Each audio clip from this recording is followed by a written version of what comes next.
Hello everyone, Bertina Amy here, and welcome to my channel. In today's video, I thought I would do a DIY Cancer Dragon Junk Journal page spread 4.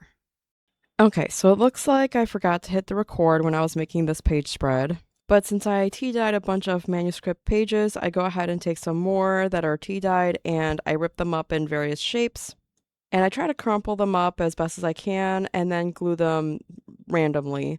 And I wanted it to look like these have pages that are peeling off of other pages. Then once that was dry, I went ahead and glued this page spread to the page spread prior, and I felt it needed to look more vintage. So I go ahead and take my spray bottle with tea in it and spray it all over. And while it was wet, I go ahead and try to smear some of my ink pad onto it because I want it to be darker. This might sound strange, but we don't keep any coffee in the house, but we do keep tea, so tea is my only option, and this is black tea that I'm using. Then I went ahead and started gluing that to the page that followed that because that one was already done by the time I went back to this page spread. And it also turns out I forgot to hit the record button for this little pull out page that I have on the right hand corner. I basically took a piece of scrap page spread base, if that makes sense, from my very first page spread. I kind of go through how I made all my base pages, and I was anticipating to make 12, 13 page spreads. Anyways, I first folded it in half, hamburger style, and then I folded it in half again, creating two folds altogether, but creating four quadrants when you open it up. I hope that makes sense. And then I glue one of the quadrants at the very bottom right hand corner so that when you open it up, it opens up to one large page. I wanted it to blend with the rest of the page spread, so I wanted it to be nearly invisible, so that's why I covered it with some more tea-dyed manuscript paper and then just inked edges and even gave it some peeling pages. And then here I go ahead and tear off another bit of scrap and decide to make a little corner or a little side tuck, if you will, kind of sort of thing. So I don't know what I'm going to put in there as of yet, but I just wanted some more things or elements to this page because if I'm being honest, this was my least exciting page spread I've had to do since I started this project. So much so that I started the one that follows first before finishing this one. But I basically gave this one the same treatment as I did the rest of the page spread with peeling pages, inked edges, so on and so forth. Even though I didn't think to ink it until after the fact, it's okay.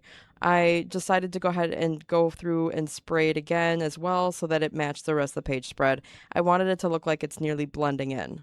And I try to give this page spread the same treatment as I have the others, where they each get either a paper clip designed to match that page spread or a clothespin to also match that page spread. This one I decided to go with a clothespin, tear off a bit of manuscript that's been glued onto one of those base page spreads, and then I just use hot glue to hot glue it on because it seems that hot glue does adhere well to paper.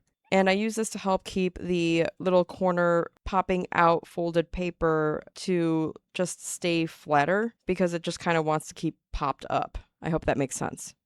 And I did, of course, go ahead and glue it to some extra scrap cardboard before adhering it to the clothespin because I wanted it to be nice and sturdy so that way when I would press down on it, it wouldn't ruin the piece of paper or the scrap bit of that page spread.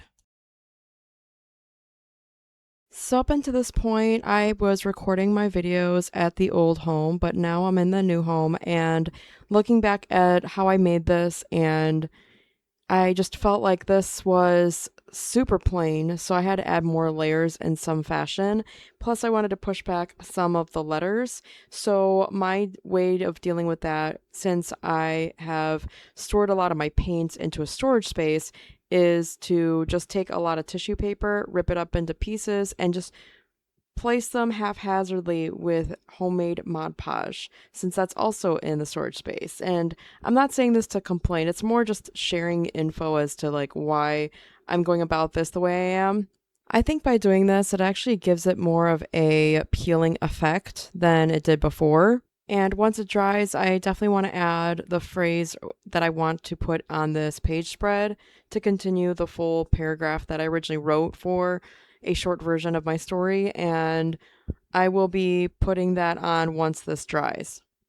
And here's the final result. Let me know what you think in the comments below.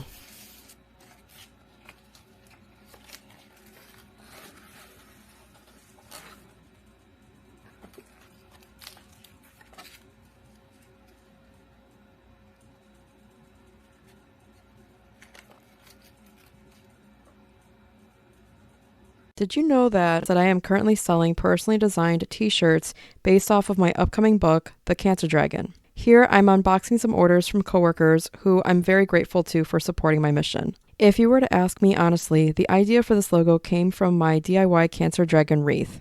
My husband bought me a shirt once that said, "I kicked cancer's ass," but because of where I work, HR would have had a hissy fit over that, so I decided to design my own. To me, there's something to be proud of in becoming a Cancer Dragon Slayer, and I really hope my journey inspires you. I never planned on designing shirts for this, but as I kept creating and finding ways to express my life story, it just happened.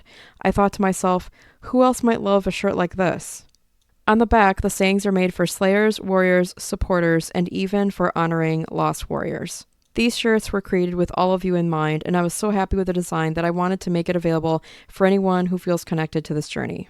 So here's the cover of my book. This book is being released tomorrow, June 21st, for paperback, hardcover, and Kindle. It's been on Kindle for a while for pre-order, and I hope you'll be interested in getting yourself a copy. The basic gist of it is, I became diagnosed with stage 3 cancer, got pregnant during fertility treatments, refused to abort despite my doctor's warnings that I'd die at birthing my child. For book updates or to support me, scan the code or click the link below. If you enjoyed this video, please smash that like button and subscribe. And until next time, we'll see you in the next one. Thanks for watching. Bye.